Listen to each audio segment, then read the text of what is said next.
നമസ്കാരം, ഏവർക്കും നവരസ മീഡിയയിലേക്ക് സ്വാഗതം. എൻ്റെ പേര് ആദർശ് മൈത്രി ദാനശീലൻ. നമ്മളെല്ലാം നോക്കിയെക്കുറിച്ച് കേട്ടിട്ടുണ്ടല്ലേ? ഒരു 10-12 വർഷം പുറകിലോട്ട് പോവുകയാണെങ്കിൽ നമ്മുടെ എല്ലാവരുടെയും കയ്യിൽ നോക്കിയുടെ ഫോണുകളായിരിക്കും ഉള്ളത്.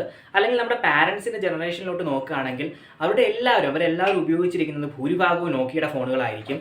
അല്ലെങ്കിൽ അവർ ആദ്യമായിട്ട് വാങ്ങിച്ച ഫോണെന്ന് പറയുന്നത് നോക്കിയ ആയിരിക്കും. അപ്പോൾ അത്രത്തോളം വലിയൊരു ബ്രാൻഡായിരുന്നു നോക്കിയ എന്ന് പറയുന്നത്. ഇപ്പോൾ നമ്മൾ നോക്കുകയാണെങ്കിൽ നോക്കിയുടെ പീക്ക് ടൈമിൽ ഏകദേശം $111 ബില്യൺ ആയിരുന്നു നോക്കിയുടെ മാർക്കറ്റ് ക്യാപിറ്റലൈസേഷൻ അല്ലെങ്കിൽ അതിൻ്റെ ബ്രാൻഡ് വാല്യൂ എന്ന് പറയുന്നത്. ലോകത്ത് വിറ്റഴിക്കപ്പെട്ട ഫോണുകളിൽ 40% നോക്കിയുടെ ഫോണുകളായിരുന്നു. നമ്മളിപ്പോൾ ഒരു ടോപ്പ് 10 ലിസ്റ്റ് എടുത്ത് നോക്കുകയാണെങ്കിൽ ഏറ്റവും കൂടുതൽ വിറ്റഴിക്കപ്പെട്ട ഫോണുകളുടെ ഒരു ടോപ്പ് 10 ലിസ്റ്റുകൾ എടുത്ത് നോക്കുകയാണെങ്കിൽ 1ഉം 2ഉം ഒക്കെ നോക്കിയുടെ ഫോണുകളായിരിക്കും. പക്ഷേ അതിൽ 8 സ്ഥാനങ്ങളും നോക്കിയുടെ ഫോണുകളായിരിക്കും.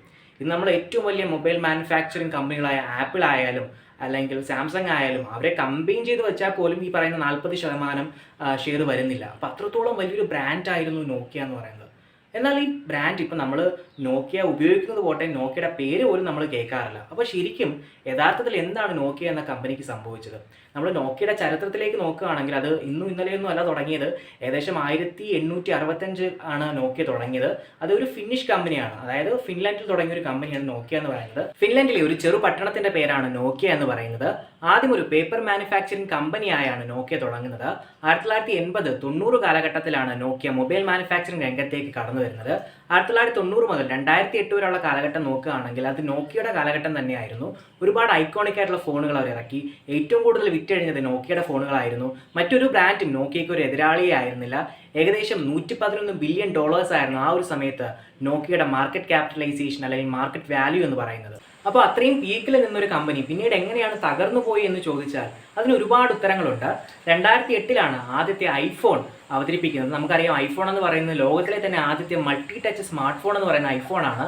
ഐഫോണിൻ്റെ വരവോടുകൂടി തന്നെ ഫോൺ എന്ന് പറയുന്നത് ഒരു മിനി കമ്പ്യൂട്ടറായിട്ട് തന്നെ മാറി. നമുക്കറിയാം ഇന്ന് ലോകത്തെ എത്രമാത്രം മാറ്റങ്ങളാണ് ഐഫോണിൻ്റെ വരവോടുകൂടി ഉണ്ടായെന്ന് നമുക്കെല്ലാം അറിയുന്നതാണ്. അപ്പോൾ മറ്റു പല ബ്രാൻഡുകളും ഈ പറയുന്ന മൾട്ടി ടച്ച് സ്മാർട്ട് ഫോണിലേക്ക് മാറി. എന്നാൽ ആ മാറ്റത്തിലേക്ക് നോക്കിയയ്ക്ക് കടന്നു വരാൻ കഴിഞ്ഞില്ല എന്നതാണ് നോക്കിയയുടെ ഇന്നത്തെ തകർച്ചയുടെ പ്രധാനപ്പെട്ട ഒരു കാരണം എന്ന് പറയുന്നത്. ഇതിന് പുറകിലും ഒരുപാട് കാരണങ്ങളുണ്ട്. പ്രധാനപ്പെട്ട ഒരു കാരണം എന്ന് പറയുന്നത് മികച്ചൊരു ഓപ്പറേറ്റിംഗ് സിസ്റ്റം നോക്കിയയ്ക്ക് ഇല്ലാതെ പോയി എന്നുള്ളതാണ്. മറ്റു പല ബ്രാൻഡുകളും ആൻഡ്രോയിഡിലേക്ക് മാറിയപ്പോഴും നോക്കിയ സിംബിയനിൽ തന്നെ തുടർന്നു. സിംബിയൻ എന്ന് പറയുന്നത് നോക്കിയ തന്നെ ഡെവലപ്പ് ചെയ്തൊരു ഓപ്പറേറ്റിംഗ് സിസ്റ്റമാണ്. അതിന് ഒരുപാട് പോരായ്മകളുണ്ട്. ഈ പറയുന്ന സിംബിയൻ എന്ന് പറയുന്നത് iOS-നെക്കാളും ആൻഡ്രോയിഡിനെക്കാളും ഒന്നും മികച്ചതായിരുന്നില്ല. അതുകൊണ്ട് തന്നെ അവരുടെ സെയിൽസും പ്രോഫിറ്റും താഴേക്ക് പോയി. മാത്രമല്ല, ഗൂഗിൾ ആൻഡ്രോയിഡ് വികസിപ്പിച്ചെടുത്തതിന് ശേഷം ആദ്യമായിട്ട് ചെല്ലുന്നത് നോക്കിയയുടെ അടുത്തായിരുന്നു. കാരണം അവരായിരുന്നല്ലോ അന്നത്തെ ഏറ്റവും വലിയ മൊബൈൽ മാനുഫാക്ചറിംഗ് കമ്പനി എന്ന് പറയുന്നത്. പക്ഷേ നോക്കിയ ആ ക്ഷണം സ്വീകരിച്ചില്ല.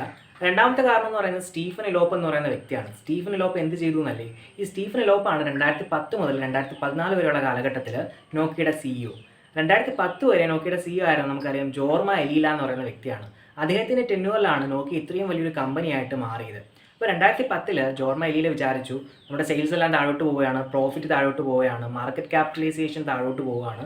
അപ്പോൾ നമുക്ക് പിടിച്ചു നിൽക്കണം, മാത്രമല്ല നമുക്ക് നോർത്ത് അമേരിക്കയിലേക്ക് മാർക്കറ്റ് എക്സ്പാൻഡ് ചെയ്യണമെന്നൊക്കെ വിചാരിച്ച് ഈ സ്റ്റീഫൻ ഇലോപ്പിനെ, പുള്ളി മൈക്രോസോഫ്റ്റിലായിരുന്നു, സ്റ്റീഫൻ ഇലോപ്പിനെ കമ്പനിയുടെ CEO ആയിട്ട് കൊണ്ടുവരികയാണ്. അതായത് $6 മില്യൺ കൊടുത്താണ് കൊണ്ടുവരുന്നത്.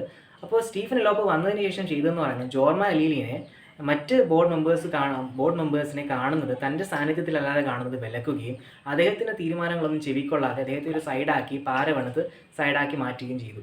എന്നിട്ട് പുള്ളി തന്നെ സ്വന്തമായിട്ട് തീരുമാനങ്ങൾ എടുത്ത് അത് നടപ്പിലാക്കാൻ തുടങ്ങി.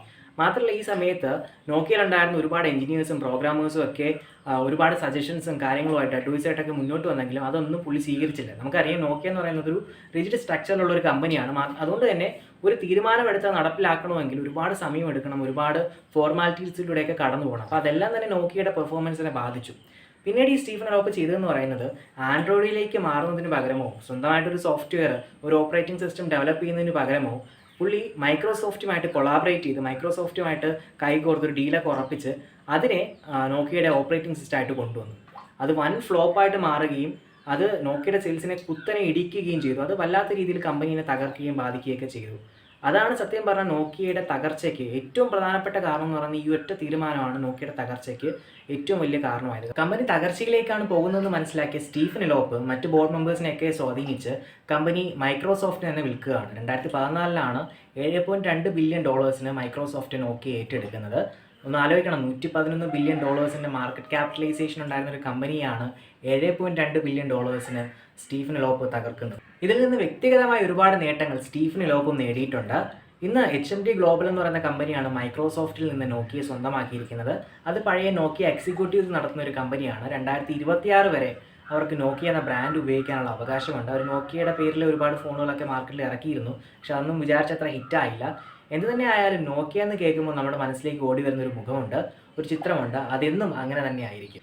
നിങ്ങൾക്ക് ഈ വീഡിയോ ഇഷ്ടപ്പെട്ടിട്ടുണ്ടെങ്കിൽ തീർച്ചയായിട്ടും വീഡിയോ ഒന്ന് ലൈക്ക് ചെയ്യണം. ഒപ്പം നമ്മുടെ ചാനൽ ഒന്ന് സബ്സ്ക്രൈബ് ചെയ്യുമല്ലോ. തൊട്ടടുത്ത് വരുന്ന ബെല്ലൈക്കൺ കൂടി ഇനേബിൾ ചെയ്യുമല്ലോ. തുടർന്നും ഇത്തരം ഇൻഫോർമേറ്റീവായ വീഡിയോകൾ ചെയ്യുന്നതിന് അതൊരുപാട് പ്രചോദനമാണ്. ഈ വീഡിയോ പരമാവധി ആളുകൾക്ക് ഷെയർ ചെയ്യുമല്ലോ. Thank you for watching.